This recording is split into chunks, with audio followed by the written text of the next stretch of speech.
예, 여러분 샬롬입니다. 3월 24일 월요일 아침에 또 여러분과 함께 말씀을 나눕니다. 오늘 말씀 누가복음 8장 40절부터 56절까지의 말씀입니다. 이 가운데 저와 함께 봉독할 말씀 46절부터 50절까지의 말씀 함께 하겠습니다. 46절부터 50절까지입니다. 예수께서 이르시되 내게 손을 댄 자가 있도다. 이는 내게서 능력이 나간 줄 알미로다 하신대 여자가 스스로 숨기지 못할 줄 알고 떨며 나와 엎드려 그 손댄 이유와 곧 나은 것을 모든 사람 앞에서 말하니 예수께서 이르시되 딸아 네 믿음이 너를 구원하였으니 평안히 가라 하시더라. 아직 말씀하실 때에 회당장의 집에서 사람이 와서 말하되 당신의 딸이 죽었나이다. 선생님을 더 괴롭게 하지 마소서 하거늘 예수께서 들으시고 이르시되 두려워하지 말고 믿기만 하라. 그리하면 딸이 구원을 얻으리라 하시고. 아멘. 오늘 말씀의 내용은 두 가지 사건이 연결되고 있습니다. 하나는 회당장 야이로의 딸이 중병이 걸려서 예수님께 이제 도움을 청하는 그런 장면으로 시작을 했고요. 그리고 가는 길에 12년째 혈루병으로 앓고 있는 여인이 예수님을 만나고 치료되어지는 그 과정이 하나 들어갑니다. 이제 그리고 다시 야이로의 집으로 향하는데 야이로의 딸이 죽었다라고 하는 상황을 맞이하게 되죠. 바로 그런 상황에 예수님께서 말씀하시고 그 딸을 살리시는 장면이 이제 오늘 전체적인 내용의 마지막 마무리가 되어집니다. 우리는 이 두 개의 사건이 함께 시간을 우리가 이렇게 들여다보면 하나의 시간의 한 흐름 안에서 이루어진 사건이다. 이제 그렇게 볼 수 있는데요. 여러분 가만히 여기에 있는 등장인물, 주요 등장인물을 한번 보십시오. 야이로의 딸은 12살 먹었다고 그랬습니다. 그런데 또 이 예수님께 와서 치료를 받은 여인은 12년 동안 그 혈루증으로 고생하고 있었다 하는 거죠. 이 10이라고 하는 것이 여러분 어떤 의미가 있다 싶습니까? 딸의 나이 12살로 보면 정말 어린 나이죠. 그런데 그 아이가 중병에 걸렸으니까 부모의 마음과 주변에 있는 사람의 마음이 어떠했겠습니까? 정말 안타까운 마음일 겁니다.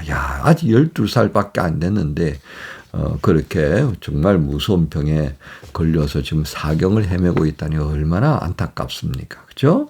또 12년간 혈루병으로 고생했다고 그러니까 얼마나 고생스러웠겠습니까? 동정과 연민의 마음을 불러일으킬 수 있는 그런 처지에 또 한 사람을 보게 됩니다. 근데 이제 두 번째 관점을 한번 볼까요? 두 번째 관점은 딸의 소식을 듣고 그리고 예수님께 다가갈 때 이 여인의 모습입니다.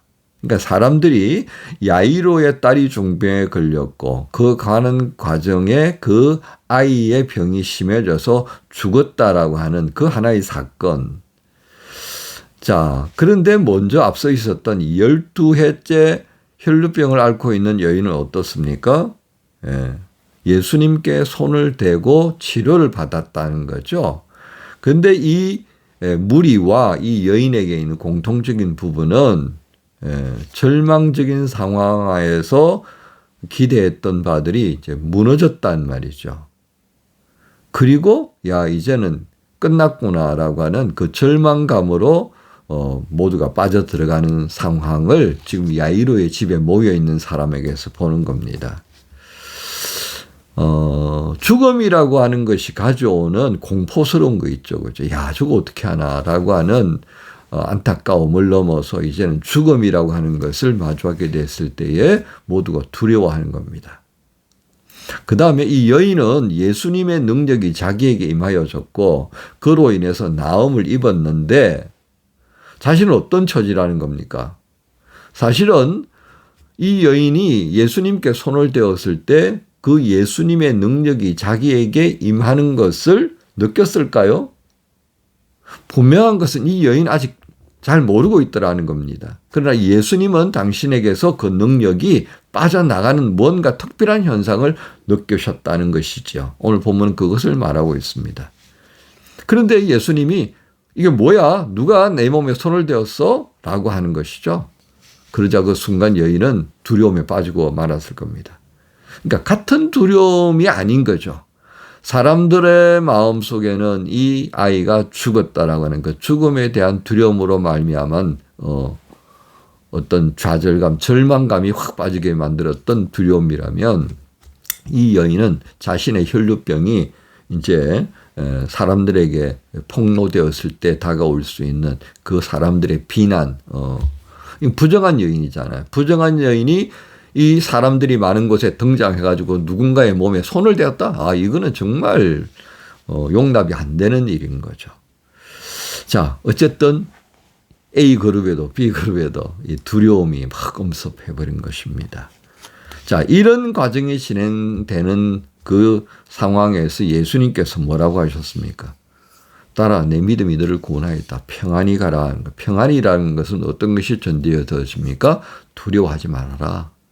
네 믿음이 이 모든 것을 극복하고 너를 구원하겠다. 이렇게 이제 표현될 수 있습니다. 그래서 예수님께서 말씀하셨죠. 평안히 가라. 그러시면서 두려워하지 말고 믿기만 해라. 그리하면 구원을 얻을 것이다. 그러니까 이 시점까지만 하더라도 이 여인은 자기의 혈루병이 이게 나았다라는 것을 아직 모르는 거예요. 그냥 예수님의 손에, 몸에 손만 닿아도, 옷자락에 손만 닿아도 난 낫겠다라고 하는 그런 간절함이, 절박함이 있는 거죠. 그래서 오늘 저는 제목을 그렇게 정했던 겁니다. 간절함을 방해하는 게 있다. 간절함을 방해하는. 그게 두려운 마음이다. 그러니까 오늘 이 여인에게 있어서 이 간절함이 있었는데 정말 조심스럽게 예수님께 다가가서 손을 될 수밖에 없을 정도로 그 간절함이 있었던 거예요. 그런데 두려움이 엄습하니까 그냥 쭈릭 해버렸잖아요. 그래서 막 그냥 손 들고 제가 손 댔는데요. 정말 죄송합니다. 제가 큰일 난리를 지금 했네요. 그리고선 자백하는 모습 속에 주님이 보시고 아니야 괜찮다라고 하신 겁니다. 너 괜찮아. 마음을 평안히 해도 괜찮아. 두려워하지 말고 믿기만 해. 네가 무엇을 마음에 품었는지 난 알아. 너 간절함이 있잖아. 그 간절함이 이 모든 것을 뛰어넘을 수 있어. 그 간절함으로 너는 내게 나왔잖아. 그 간절함으로 넌 내게 와서 나을 수 있다고 믿었잖아. 그 믿음대로 될 거야. 라고 하는 말씀을 해 주십니다. 그리고 다시금 야이로의 집에 가서 또 뭐라고 말씀하십니까? 두려워하지 말고 믿기만 하라. 라고 말씀하셨습니다. 예. 이 야이로의 집에 있는 사람들에게는 이제 무엇이 사라졌다는 거죠? 예, 그 절박한 마음, 간절함이 지금 사라져 버렸습니다. 죽음이라고 하는 그 두려움 앞에서 이제 끝났다라고 하는 좌절, 절망이 자리를 차지해 버린 거죠. 아, 이제 죽었는데 뭐 더 어떻게 해. 그러니까 사람들이 말한 거죠. 49절에 선생을 더 괴롭게 하지 마소서. 예. 그런데 예수님은 다시 뭐라고 말씀하셔요? 아니야, 두려워하지 말고 믿기만 해. 믿기만 해.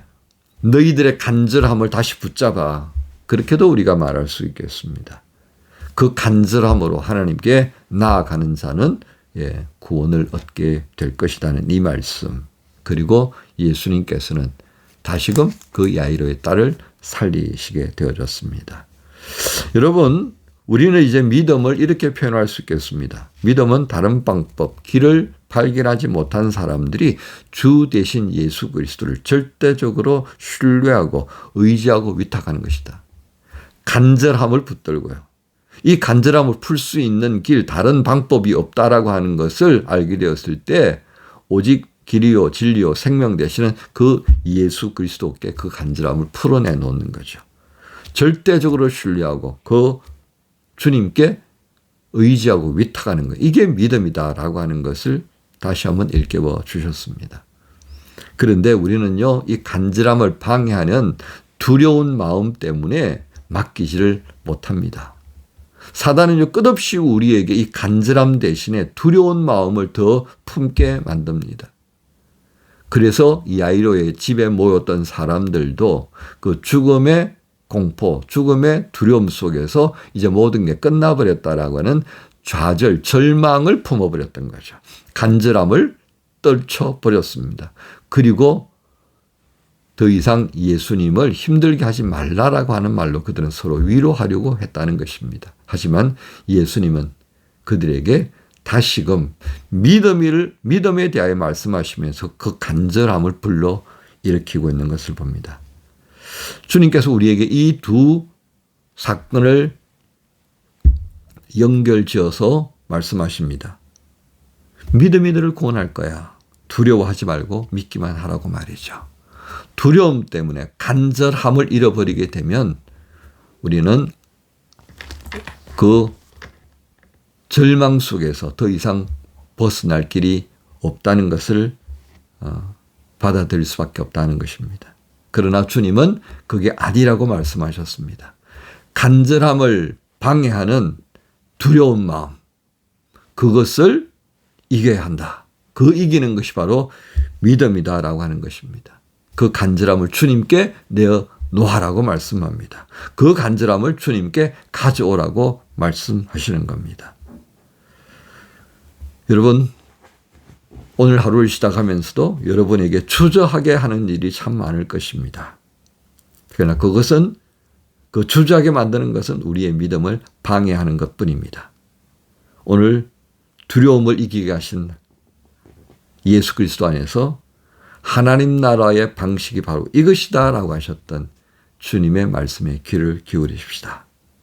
비록 우리가 서툴지만은요, 이 간절함을 방해하는 두려움을 이기게 하는 믿음, 그 믿음의 주여 우리를 온전케 하시는 예수 그리스도를 바라보면서 믿음으로 살아봅시다. 월요일을 시작하는 여러분 모두를 우리 주님 예수님의 이름으로 축복합니다. 주님 감사합니다. 간절함을 방해하는 두려움의 실체가 무엇인가 보게 해주셨습니다. 그 두려움이 우리에게 절망을 품게 만들고 그리고 그 절망 속에 살아가는 우리의 한계를 받아들이도록 만듭니다. 그러나 주님은 다시금 우리에게 그 간절함을 믿음으로 바꾸어가고 그 믿음을 주님께 내어 놓으라고, 그 믿음을 가지고 주께 다가가라고 그렇게 말씀해 주셨습니다. 월요일을 시작한 우리에게 오늘 들려주신 말씀, 두려워하지 말고 믿기만 하라고 하셨던 주의 말씀을 실천하는 복된 날 되게 해 주옵소서. 감사합니다. 예수님의 이름으로 기도합니다. 아멘.